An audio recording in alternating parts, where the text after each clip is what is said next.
All right, on this side. Yeah, so right now we know that Bitcoin has like the largest network effect. So in the event of a contentious hard fork, how likely is it that Bitcoin becomes obsolete as the main currency and other currencies take over like by far? Do you That's a think very that's good likely? question. How likely is it that Bitcoin becomes obsolete?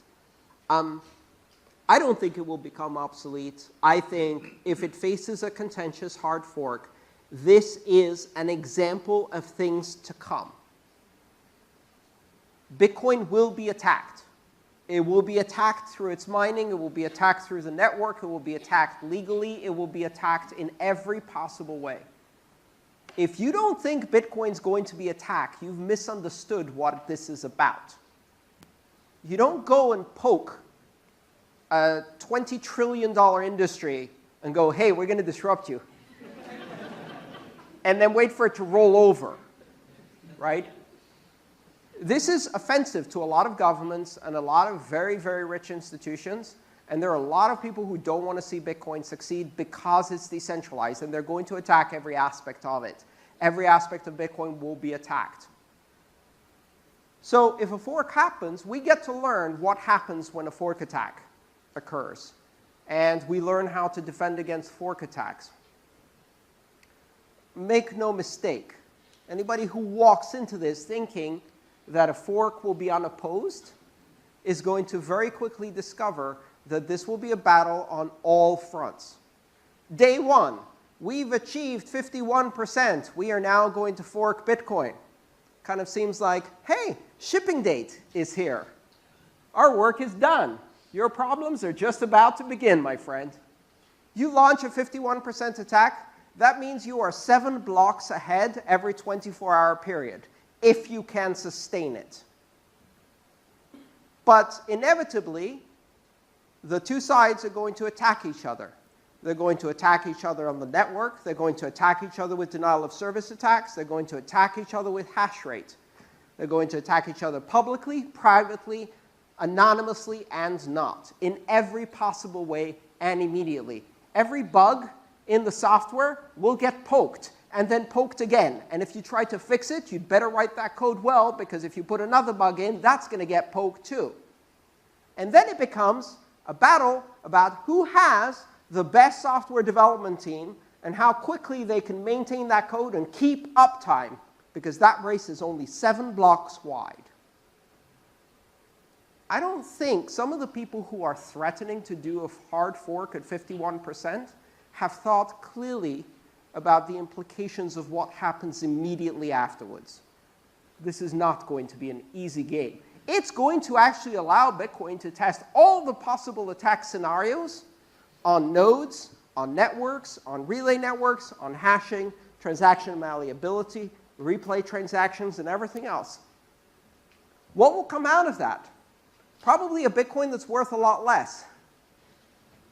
Or, in my view, a technology that's worth a lot more, because it's battle-hardened.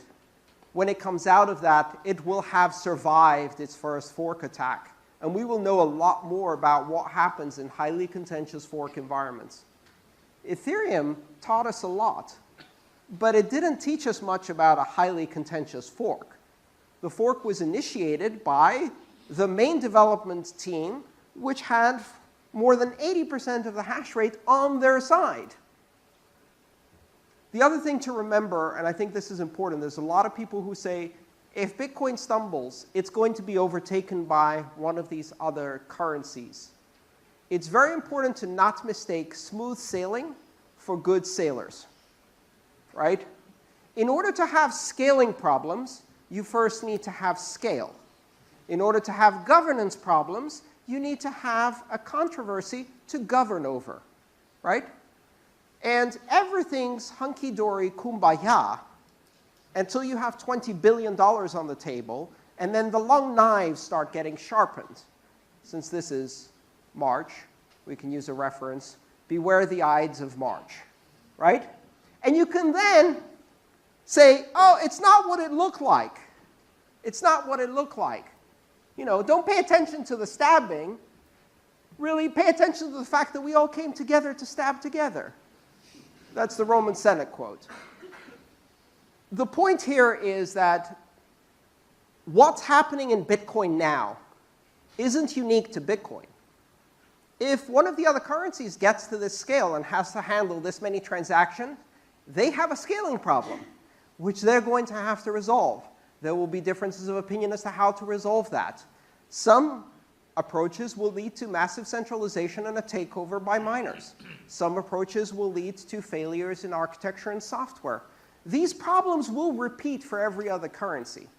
These are the rites of passage. You first have to grow up to face them, right? And so the big advantage that many of the other blockchains and currencies have is they can look at Bitcoin, watch what happens, and learn these mistakes cheaply so that they don't have to repeat them expensively. Now, how many of the blockchains are actually doing that? Not many.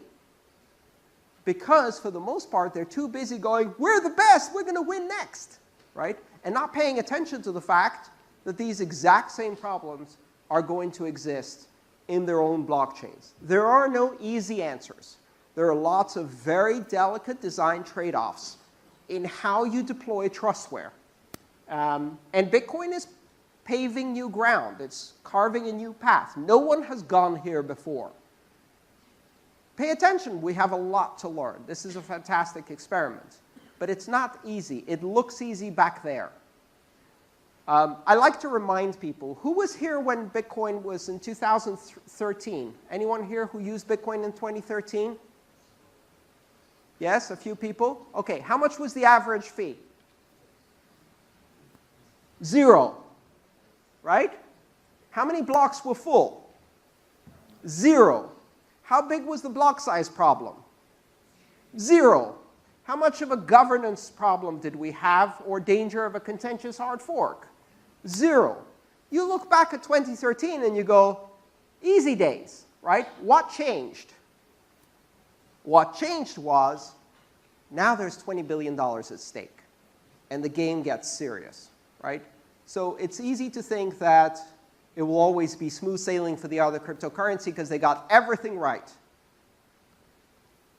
That's not going to be the case.